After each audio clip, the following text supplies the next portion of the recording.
You're watching Capital Connection from the Illinois State Capitol.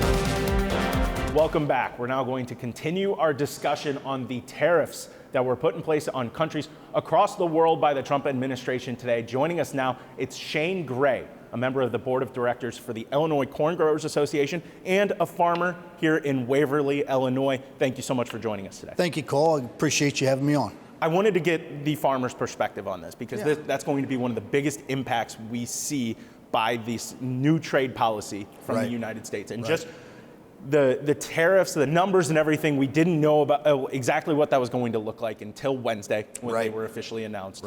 It's Friday morning as of right now. So it's been a couple days at this point. What's the attitude from farmers right now or from your organization right now when it comes to these tariff policies? I think right now farmers are probably nervously optimistic about these tariffs. I think they're hoping that in the long run that this is going to be a positive thing, not only for Illinois, but for the United States, maybe for the world.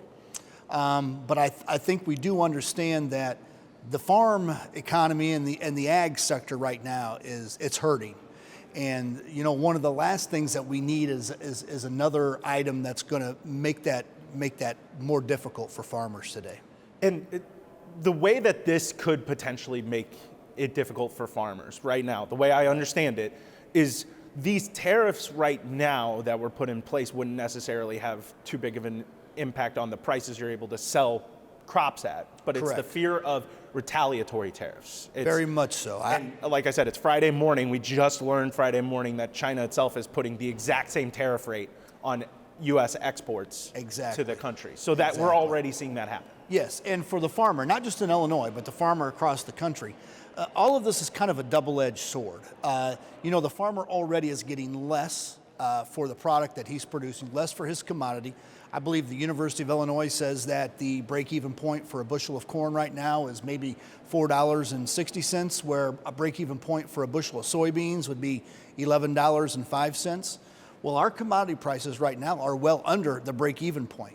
So when you start talking about now adding a tariff on to items that maybe we depend on, whether it be a fertilizer, whether it be a chemical, whether it be machinery parts, whether it's equipment, when we're having to pay more for that now, not only are we hurting on the front side of it, you know, we're going to be hurting on the back side of this as well. So for the American farmer, short term, we might not feel it because some of the products that we use may have already been paid for and already used for this crop.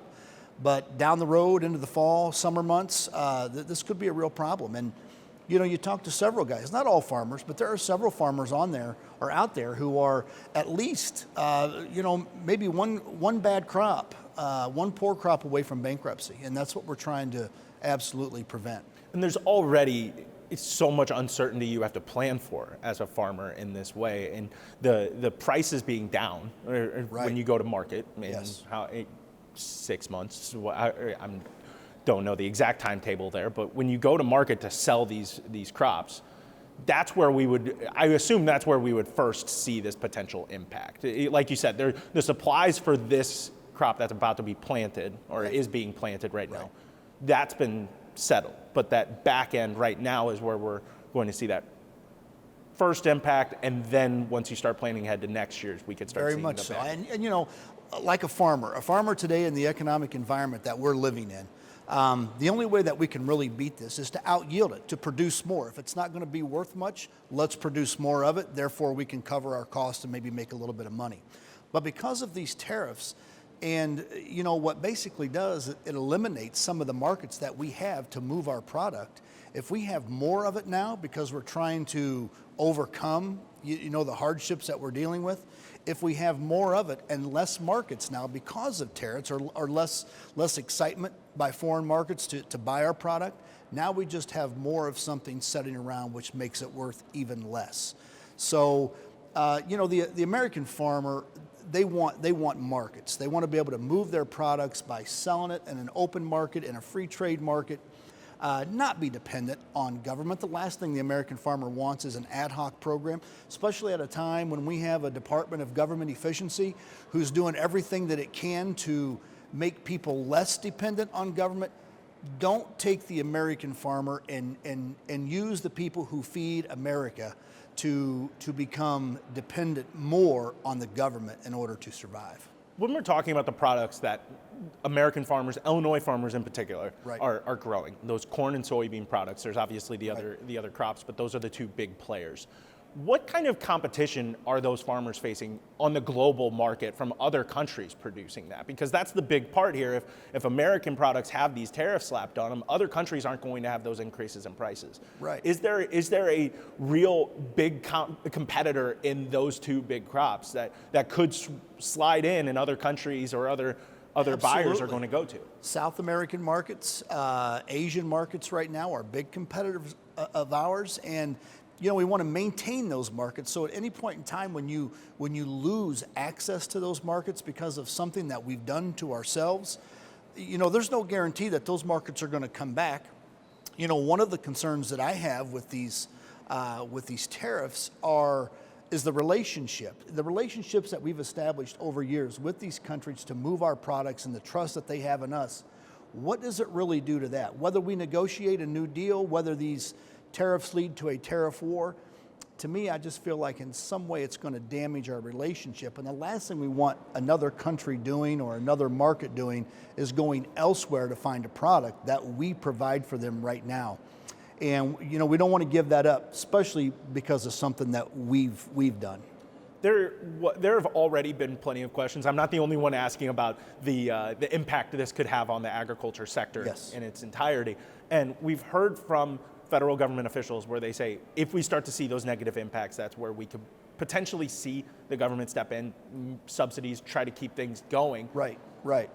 We're still on a continuation of a farm bill. The federal government hasn't exactly it's been stable, but not in the way that farmers would want to see in that realm. And I'm just curious what, you already said that farmers don't want government intervention. Absolutely not. Is there a confidence that if things go bad, that there's going to be accurate help? Right. Well, ultimately our safety net is a farm bill. And that farm bill provides, whether it's foreign market support, whether it's crop insurance, anything that a farmer can do to protect themselves from things that they can't control. Ultimately, that was the purpose of the farm bill, and to provide food and nutrition to people around the world. And when we're still on a 2018 farm bill, and all we do is kick the can down the road year after year. And I heard, as of yesterday, possibly no new farm bill until 2027. It's like this is the third year of poor economy for the farmer. And if all of this was happening on maybe the first year of three, maybe we can survive it. Maybe we're not as anxious about what's happening right now. But we're on the third year of things not looking good, and the third year possibly being the worst, with no farm bill as a safety net that's been renewed to match the conditions today. You're working on numbers that were established pre-COVID, pre-massive inflation. Exactly. A lot has changed since 2018, especially the price. I graduated college then. Well, yeah, me too. I got great. But no, it's so. For a field that, no pun intended, that has so much uncertainty that you have to plan for. This just seems like one that's going to be incredibly difficult to account for, considering how much flip-flopping we've already seen in just 2 months on whether these tariffs are going to be in place or not. What does that calculus look like for a farmer that now has to potentially factor in a 34% tariff from one of the state's largest trade partners? Yeah. Well, I tell you what, not only do we farm, we're also in the crop insurance business. And I would say for maybe the last 8 to 10 years, you always hear about, things not being great on the farm, but rarely do you see any resemblance of that. For the first time this year through our crop insurance business, talking to all these farmers, we're actually beginning to see guys say, this is my last year. You're going to cut my losses, or, I'm getting out of the game. It's become too complicated. It's become too risky. So my biggest fear is these family farms, that's what's going to happen to them. And, when you look at, I think it is the average farmer age is 61 or 62 years old. And that person is looking to the next generation, but the next generation's looking at, no new farm bill, tariffs, taxes, high input costs, low return on the commodity. What's the incentive for the young, the next generation? What's the incentive for the family farm to continue? And ultimately, that family farm is the backbone of our country. So we're doing everything we can to keep that alive. When a family farmer says, I'm going to cut my losses, or I just can't, it's too risky, what happens there? Are we talking about corporatization of this farmland, or is the land just sold off in different capacity? What is the other end of that, and why, beyond just the losing that backbone of the family farm, what are the potential negatives? I think obviously any land that's owned is probably just sold outright to other folks. There is the possibility of cash rent, but cash rent has become so expensive that for another family farmer, average size farmer, it's hard to pencil in to make that work, to pay that cash rent. And then the thing that probably is most popular is the corporate farm comes in. The large thousands and thousands of acre farmer can come in and just kind of gobble that up, and that's where it goes. And usually when it goes that direction, folks like us who are family farms, it's gone. You start to get priced out a little bit. Yeah, absolutely. Sure, too. Yeah. So, well, Shane, I really appreciate you coming on and talking about this and giving that perspective. I'm sure this won't be the last time we're talking about the potential impacts of this, but wishing you the best going forward. Thank you very much. Into another planting season, into another, hopefully, better year here. Fingers crossed. We're going to keep our fingers crossed and stay positive, but we'll see what happens. We'll see how high everything is in July, right? That's correct. There we go. All right, well, thank you so much. Thank you. All right, we'll be right back.